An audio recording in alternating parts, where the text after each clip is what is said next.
Hello everyone, this is lecture 7 on differential equations, and in this lecture I will tell you about initial value problems.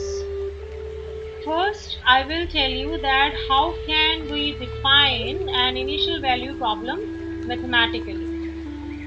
As you know that a first order on a differential equation in explicit form can be represented by this y dash equal to f of x comma y, where this x is independent variable, y is dependent variable, and this y dash, this represents first order derivative dy by dx.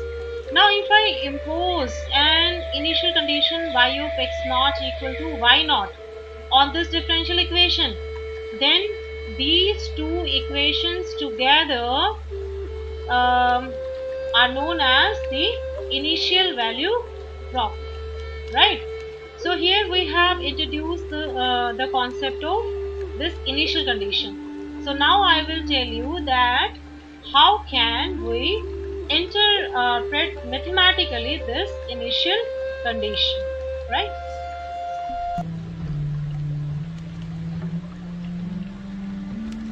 I have given a dedicated lecture on concept of solution, that is lecture 6, where I have told you that when we solve an ordinary differential equation, then we always get a general solution, and that depends upon this C, that is the arbitrary constant.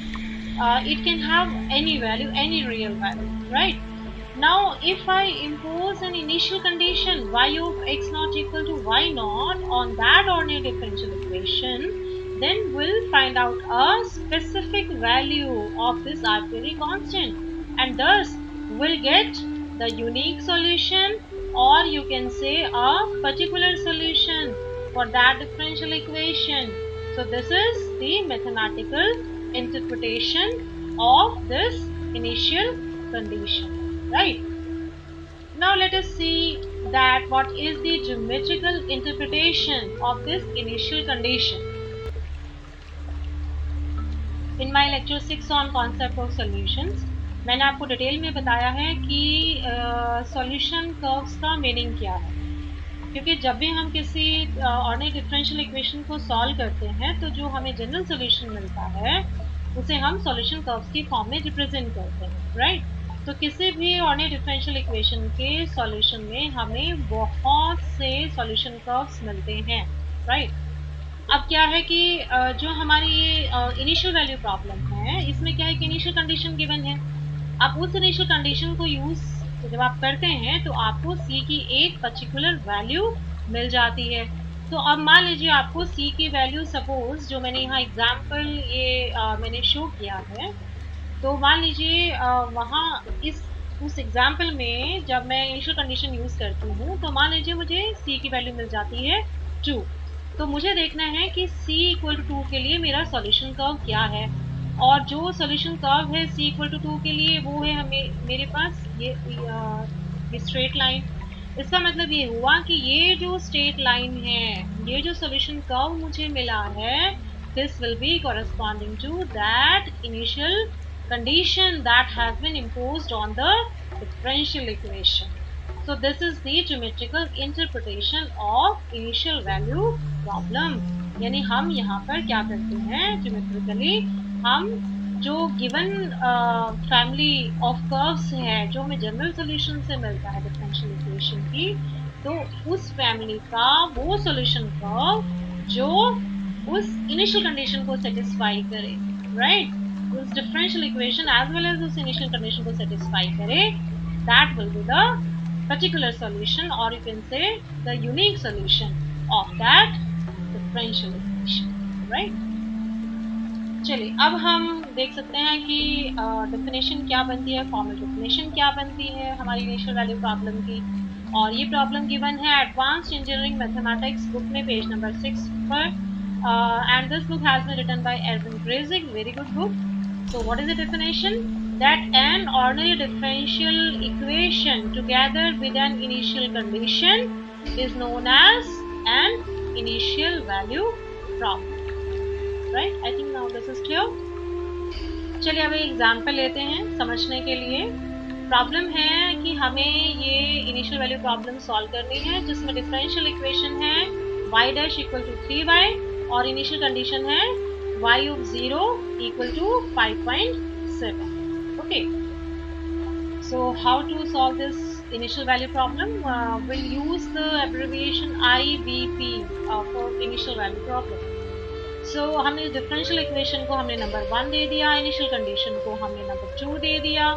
अभी तक हमने सीखा नहीं है कि differential equation का solution निकालते कैसे हैं, तो अभी के लिए हम इसे लिख लेते हैं कि जनरल सॉल्यूशन जो है हमें इस डिफरेंशियल इक्वेशन का जो मिलेगा that will be y of x equal to c times e raised to 3x where this c is an arbitrary constant. ठीक है, अब ये जो सॉल्यूशन मिला ये तो जनरल सॉल्यूशन मिला आपको डिफरेंशियल इक्वेशन 1 का.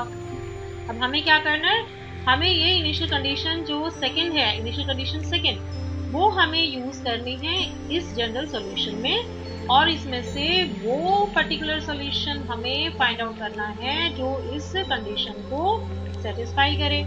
तो क्या करेंगे, हम x की जगह 0 पुट करेंगे और y की जगह 5.7 पुट करेंगे. तो जब आप ऐसा करते हैं तो आप देख लीजिए कैलकुलेशन दोनों लाइंस में. You can do this and you will get the value of c as 5.7. Okay, so now you will put the specific value of c in this general solution, means at the place of this c you will write 5.7. So what solution you will get of the given initial value problem? You will get the solution of initial value problem as y of x equal to 5.7 times e raised to 3x. Got it? Okay, good. Fine. अब हम एक problem लेते हैं based on radio activity. तो पहले हम उस problem की मॉडलिंग करेंगे और देखते हैं कि हमें क्या मिलता है. अब प्रॉब्लम क्या है, if the amount of a radioactive substance is given as 0.5 grams, then find the amount of the radioactive substance present at any time t. Okay, तो चलिए करते हैं इसकी मैथमेटिकल मॉडलिंग. अब मान लीजिए कि किसी टाइम t पर जो अमाउंट प्रेजेंट है सब्सटेंस की, हमने उसे रिप्रेजेंट किया y ऑफ t से. तो टाइम के साथ साथ जो सब्सटेंस है उसकी अमाउंट क्या होगी, डिके होगी, डिक्रीज होगी, किसके ऊपर डिपेंड करेगी कि रेट ऑफ चेंज अगर हमें निकालना है अमाउंट ऑफ सब्सटेंस में टाइम के साथ साथ, तो किसके ऊपर डिपेंड करेगा, that will depend upon the amount of substance present at that time. तो इसका मतलब हमारे पास होना चाहिए dy by dt is proportional to y of t, right? So it can be written as dy by dt is equal to k times y. और यहाँ पर जो ये k है वो क्या है आपका कांस्टेंट ऑफ प्रोपोर्शनैलिटी. अब क्योंकि रेडियो एक्टिविटी में टाइम के साथ साथ जो अमाउंट है सब्सटेंस की वो डिक्रीज हो रही है, तो k कैसा होगा, it should be less than 0. Fine. अब देखिए इसके अलावा हमें और क्या गिवन है, हमें गिवन है कि एट द इनिशियल टाइम, यानी जब आपने स्टडी शुरू की है तो उस टाइम सब्सटेंस की अमाउंट दी गई है आपको 0.5 ग्राम्स. तो मान लीजिए जब आपने स्टडी शुरू की उस टाइम को मैंने 0 से रिप्रेजेंट कर दिया, तो मेरे पास क्या कंडीशन हो गई, that y of 0 is equal to 0.5. तो हमारे पास अब ये दो इक्वेशंस आ गई, एक हो गई dy by dt is equal to k times y और एक हो गई y ऑफ 0 इक्वल टू 0.5. तो ये जो दो इक्वेशंस आपको मिली हैं इनका जो ये सेट है this is known as what? Yes, this is IVP, that is initial value problem. Fine. तो हमने देखा कि रेडियो एक्टिविटी की जब हम मैथमेटिकल मॉडलिंग करते हैं तो हमें क्या मिलता है, हमें मिलती है एक इनिशियल वैल्यू प्रॉब्लम. फाइन. तो अब देखिए इसको हम सॉल्व कैसे करेंगे. हमारे पास जो IVP हो गई वो हो गई dy by dt is equal to k times y और कंडीशन हो गई y of 0 equal to 0.5.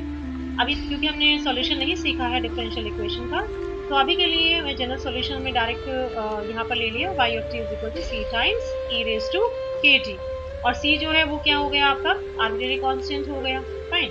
अभी तो जनरल सॉल्यूशन है, आपको पता है इस जनरल सॉल्यूशन में आपके पास मैनी सॉल्यूशंस इस डिफरेंशियल इक्वेशन के हमें यहाँ से मिलते हैं, लेकिन हमें इस पूरी की पूरी फैमिली में से वो सॉल्यूशन निकालना है वो पर्टिकुलर सॉल्यूशन फाइंड आउट करना है जो इस सेकंड कंडीशन को सेटिस्फाई करे। ठीक है, तो उसके लिए हम क्या करेंगे, हम इस इनिशियल कंडीशन को इस सॉल्यूशन में पुट कर देते हैं। कैसे पुट करोगे, t की जगह 0 पुट कर देंगे और y की जगह 0.5 पुट कर देंगे। ठीक है, तो हमने यहाँ पर देखिए यहाँ पुट किया, इसको सिंप्लीफाई किया और सिंप्लीफाई करने के बाद हमें जो c की वैल्यू मिली वो हो गई हमारी 0.5। ओके, अब क्या करना है, हमें वो सोल्यूशन निकालना था इस डिफरेंशियल इक्वेशन का जो इस कंडीशन को सेटिस्फाई करे, और इस कंडीशन को सेटिस्फाई करने में जो c की वैल्यू आई वो आई 0.5।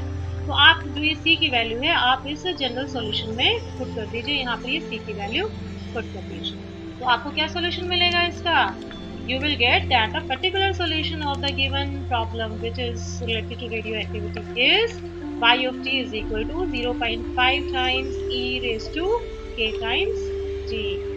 Fine, got it? Okay. अच्छा, आप एक और काम कर सकते हैं, जैसे आपने सॉल्यूशन फाइंड आउट कर लिया, अब आप ये चेक करना चाहते हैं कि जो सॉल्यूशन मुझे मिला है मैंने ये ठीक भी किया है या नहीं, या कोई गलती तो नहीं हो गई मुझसे। तो आप वो चेक कर सकते हैं। वो मैंने आपको जो आप लेक्चर 6 देखिए, that is about the concept of solution, जिसमें मैंने बताया था कि अगर हमें चेक करना है कि आपको कोई फंक्शन गिवन है y और आपको चेक करना है कि क्या वो डिफरेंशियल इक्वेशन का सॉल्यूशन है या नहीं, तो आप उसे कैसे चेक कर सकते हैं। तो आप उस लेक्चर को देखिए, लेक्चर 6 को देखिए, उसका उसका जो लिंक है वो मैं डिस्क्रिप्शन बॉक्स में डाल दूंगी आपके लिए। तो आप इसको चेक करिए कि क्या ये इसका गिवन डिफरेंशियल इक्वेशन का जो रेडियो एक्टिविटी की प्रॉब्लम है मॉडलिंग के बाद हमें मिलती है कि क्या इसका सॉल्यूशन है या नहीं, तो आप यहाँ से उसे वेरीफाई भी कर सकते हैं। रेडियो एक्टिविटी प्रॉब्लम में हमें जो सॉल्यूशन मिलता है, तो अगर आप चाहें तो आप उसे ज्योमेट्रिकली रिप्रेजेंट भी कर सकते हैं। कैसे करेंगे आप रिप्रेजेंट, देखिए सॉल्यूशन हमें मिलता है y equal to e raise to y equal to 0.5 times e raise to k t. Okay, और k क्या है आपका यहाँ पर नेगेटिव है। ठीक है, तो अगर आप t को 0 लेते हैं तो क्या होगा, e raise to k times 0 e raise to 0 यानी 1, यानी y की वैल्यू हो गई 0.5 जो कि आपकी इनिशियल कंडीशन थी, ठीक है, सेटिस्फाई हो गई। और अगर आपका t इंफिनिटी को टेंड करता है, आप देखिए k क्या है आपका यहाँ नेगेटिव है ना, नेगेटिव पार है ये आपकी, तो अगर t इंफिनिटी को टेंड करेगा तो kt किसको टेंड करेगा, माइनस इंफिनिटी को टेंड करेगा। तो ये हो जाएगा आपका क्या, 1/e रेज टू इंफिनिटी हो जाएगा, यानी एक तरह e raise to infinity that is equal to infinity, so this is 1/इंफिनिटी। सो 1/इंफिनिटी किसको टेंड करेगा, दिस विल टेंड टू 0। तो यहाँ पर आ गया y टेंड्स टू 0। तो ग्राफ कैसे होगा कि जब आपका t 0 है तो उस टाइम तो y की वैल्यू है आपकी 0.5, और जैसे जैसे आप t की वैल्यू को इंक्रीज करते हो, इस लाइन के साथ साथ इंक्रीज करते हो, तो क्या होगा, ये अमाउंट आपकी डिक्रीज होती चली जाएगी और ultimately it will tend to 0। Okay, so this is how that you can represent the solution of radioactivity problem, or in any case you can represent like this. So I think now the concept of solution of an initial value problem is very much clear to you. और ये जो lecture मैंने prepare किया है इसके लिए मैंने जो बुक रेफर की है वो की है advanced engineering mathematics by Erwin फ्रेजिंग, राइट। तो अगर आप चाहें तो आप इस बुक से इसे क्वेश्चंस अटेम्प्ट कर लीजिए, और अगर आपको कहीं पर कोई प्रॉब्लम आती है तो आप कमेंट सेक्शन में लिख सकते हैं, मुझसे पूछ सकते हैं, कोई डाउट है, मैं I will try my best कि मैं आपके क्वेश्चंस का आंसर दूँ। इसके अलावा एक और बुक है जो आप रेफर कर सकते हैं डिफरेंशियल इक्वेशंस के लिए, और वो है आपकी डिफरेंशियल इक्वेशंस बाय शिकले and Ross. So both of these books are very very good books, right? So thank you for listening. Stay home, stay safe, stay happy. Sarv Hitaicha.